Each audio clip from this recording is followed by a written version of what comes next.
Section 11, Last Day Events. Introduction. With the focus of Adventism on the return of Christ, the climactic last day events associated with His second coming have ever been a theme of major interest to Seventh-day Adventists. It could not be otherwise, for Seventh-day Adventism sprang from a religious milieu, the Millerite movement, which stressed eschatological events, the resurrection, the last judgment, the punishment of sin and sinners. The visions given to Ellen White at the outset of her mission brought the importance of the seventh-day Sabbath prominently into view as the testing truth, which in the last days would divide the inhabitants of the earth into two classes, those who obey God and will be eternally saved, and those who reject His law and will be eternally lost. The attitude of the individual toward the seventh-day Sabbath would be the determining factor. The closing events of this earth's history highlighted the little 219-page Great Controversy published in 1858, and were the crucial climactic issue of the Great Controversy depictions in the books bearing that title issued in 1884, 1888, and 1911.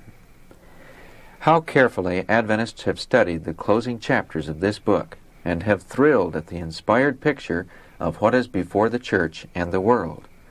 With no abating of interest, they have scrutinized all the published Ellen G. White writings for kindred statements that might throw some added light on coming events.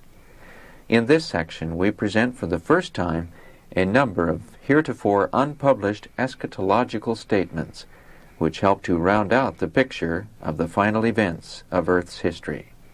As Sunday law issues intensified in the late 1800s and agitation for a national Sunday law in the United States increased, Ellen White wrote perceptively of the impending conflict in Testimonies Volume 5, pages 711 to 718, discussing the significance of the issues then facing Seventh-day Adventists, declaring that the Church was not ready for the issue, and conjecturing that God might yet, in answer to the prayers of His people, hold in check the workings of those who are making void His law.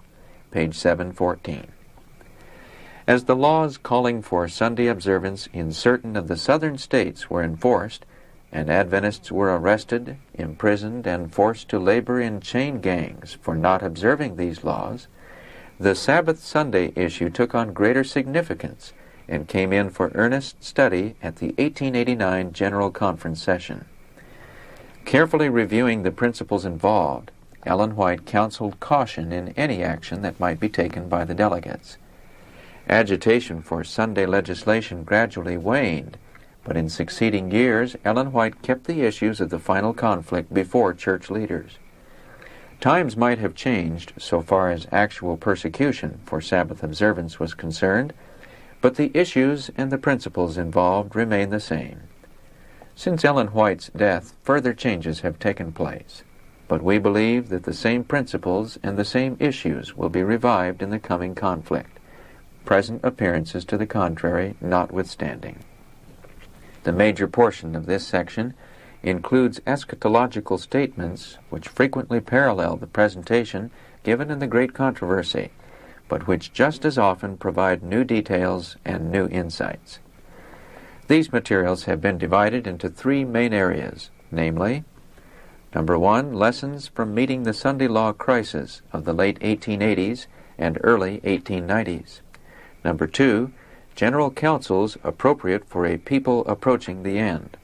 And number 3, involvements of the last great struggle, with the Sabbath Sunday issue as the crucial factor. The reader will note that while Ellen White calls our attention to trying experiences ahead, which will doubtless include martyrdoms and predicts apostasies in our ranks, she also forecasts large accessions to the Church and gives encouraging assurance of heaven's sustaining grace to God's loyal people, the White trustees.